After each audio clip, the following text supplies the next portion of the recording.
Hello, it's Randi Rhodes. Here's a clip from our show, and go to randyrhodes.com for the whole thing and a podcast. Buy a stinking podcast. Mary had a little man. The fault. We believe that all men are created equal. To the magnificent mosaic that is America. From radio beacon to radio beacon. I have a dream today. Change has come to America. Believe me. Knock, knock. Who's there? It's a figment of your imagination. Randi Rhodes Show. Turn up your mind. I like Mr. Bannon. He's a friend of mine.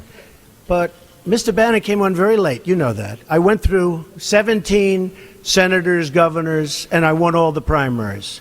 Mr. Bannon came on very much later than that. And I like him. He's a good man. He is not a racist. I can tell you that. He's a good person. He actually gets a very unfair press in that regard. But we'll see what happens with Mr. Bannon, but he's a good person, and I think the press treats him, frankly, very unfairly. I know how he feels. Depends on who you're talking about. There are some Republicans, frankly, that should be ashamed of themselves, but most of them, I'll tell you what, I know the Republican senators, most of them are really, really great people that want to work hard and they want to do a great thing for the American public. But you had a few people that really disappointed us. They really, really disappointed us. So I can understand fully how Steve Bannon feels. Well, I have a very good relationship, as you know, with Steve Bannon. Steve's been a friend of mine for a long time. I like Steve a lot. Steve is doing what Steve thinks is the right thing. Some of the people that he may be looking at, I'm going to see if we talk him out of that, because frankly, they're great people. I'm going to bomb the shit out of them. Wow, I guess they broke up. I guess, Trump and Bannon are, they're in post-breakup mode. Should we write the movie? I mean, Nora Ephron is dearly departed, so maybe I should write the breakup. Oh, this is so, well, of course it's insane. The mental fitness of the president is being challenged and questioned by his own party, by the people who were closest to him in the White House. I mean, there is no one that worked with him, and almost everybody is gone. He just cleaned house. There's no one left. And this was so quick. I mean, it's like 2017 was such a bizarro year. And by the way, we get to pay $1.5 trillion for the privilege of 2017. Oh, yeah, let's not forget that freaking tax bill, although the president did. This is so weird. You think about it. Here's the president with the only piece of legislation that is substantive, and he's not out there promoting it. He's not out in, the hinterlands or the winterland. Oh, the winterlands. Well, it's freezing here in Florida. Don't make fun. Don't you make fun of me. I am a New Yorker. I'm telling you, it's cold in Florida. It's cold, and everybody's sick. Poor Scotty is out today. He's very sick. He woke up at like 5:30 in the morning. His throat was like he couldn't even speak. Went to the urgent care. I mean, everybody is just dying over here because it dropped below 60 degrees. We don't know what to do. But don't make fun. Because I do realize that, Florida has become New England, and New England has become freaking Mars. It's like minus 35 up there. Howard's brother, my sort of brother-in-law. I mean, if I was married, my brother-in-law's up there. It's like a minus 35 degrees. They're sitting in front of the fire, going, "Oh, please don't let the lights go out." I mean, this is unbelievable. This is crazy weather. The East Coast is getting smacked with something called a bomb cyclone. A bomb cyclone. Doesn't that sound like something that, Trump would dream up as a phrase to threaten Iran or North Korea? It's better than big button. Bomb cyclone, it's just an amazing thing. So here you have New England. They're under gale force winds. They're experiencing a massive snowfall and bitter cold. All that's missing. I mean, we have Donald Trump as president. So all we need is the army of the dead and the guy with the crazy blue eyes. Do you know what I'm saying? This is such sci-fi stuff. It's beyond. It's so Black Mirror beyond. It's like sci-fi Winterland. I mean, it's just, this is insane what we're experiencing here. So enjoy your time on Mars, New England. Jessica's in Chicago, and that's like the warm spot. It's only 12 degrees. It's above zero there. She's very excited. She called me last night. They finally, all the flights are delayed and canceled and the whole thing. So she left here and she was headed to Chicago to go to work.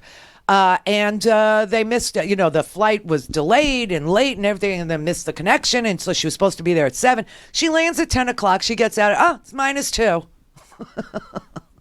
And that's the warm spot on this planet. Just unbelievable. I saw pictures from New Jersey today. I saw the snowfall. I mean, it's beautiful. New York already looks slushy and gross, But this is, I'm a New Yorker. That's snow for me is slushy. You know what I mean? It's like, it's nothing. If it's not yellow, I don't recognize it. It has to be, and then it turns black. It's a beautiful process, but that is snow for me. But listen, we are all hanging on by a thread. You understand this? The president is toxic. He is dangerous. The people who have worked with him, by the way, they're starting to say bad things about this Michael Wolff guy, the author of this book. While maybe some of what he wrote isn't true, he has tapes. Even CNN is reporting, because this morning they were going, we don't want to report everything that's in Michael Wolff's book because it doesn't meet our strict reporting standards. And so we can use the quotes, but we can't use some of the other stuff because it didn't reach our high level of journalistic, integrity and fact checking. And so Michael Wolff came out today and he said, I have tapes. I have audio recordings of every interview I did with Bannon and all the other people. And so if anybody would like to sit down and, relive 2017, the really dark side of it, I'll play you these tapes. So, but I will say that whatever is in this book is going to be a lot more forthcoming than anything that has come out of President Donald Trump's mouth. So there you have it, Fox viewers. They're all going to start saying Michael Wolff is a liar, Michael Wolff this, Michael Wolff that. Yeah, meanwhile, whatever the Michael Wolff book has in it, and I cannot wait to read it, and we will read it, even though the president is trying to block the release of a book that's already reached the #1 position on Amazon. What, are they going to block me from reading it? They're going to come to my house now? What are we, the Stasi here in the United States? I mean, they're going to start burning books, the Trump administration. I mean, this is insane. But honest to God, they're talking about banning the book. They sent a cease and desist letter to Steve Bannon. They sent a cease and desist letter to Michael Wolff. Somebody send Trump a cease and desist letter. You know what I mean? Take your own freaking advice, sir. Stop already. The book is #1 on Amazon before it's even published, and you're telling me that you're going to send a cease and desist letter, what, to me? I'm not allowed to read what I want to read anymore? And why is he so worked up about a book anyway? He's never read one. I mean, what is the thing about a book? Books are frightening. And this book is just the excerpts of it that we went through yesterday, and now we're finding out even more. There's an article today in the Hollywood Reporter. We're going to read it to you. That was written by Michael Wolff. I mean, this is just unbelievable about his whole experience. How do you know that he was living, he's a New Yorker too, he was living like in the Hay Adams Hotel. And for those of you who don't know the lay of the land, it's directly across the street from the White House. And he says he would go to Washington from New York, okay? He'd stay in the Hay Adams, then he would meander across the street and then plop down in the Oval Office on the couch. That is not normal. Being admitted to the Oval Office is like an insane honor, or it used to be when the presidency was something that, meant something. Now you just, you've got people all around the president, the generals, there were rumors and everybody knows it that the reason why, Kelly takes his job so seriously is not because he thinks he can control the president or stop him from making an ass out of himself or even, but he thought he could control the information flow to the president, which Kelly thinks is very important. And when you start to read some of these excerpts and this article in the Hollywood Reporter today, you start to understand why. And the reason why is because guess who the leaker in the White House is? Guess. I'm going to bomb the shit out of him. Him. He's the leaker. You know what he does?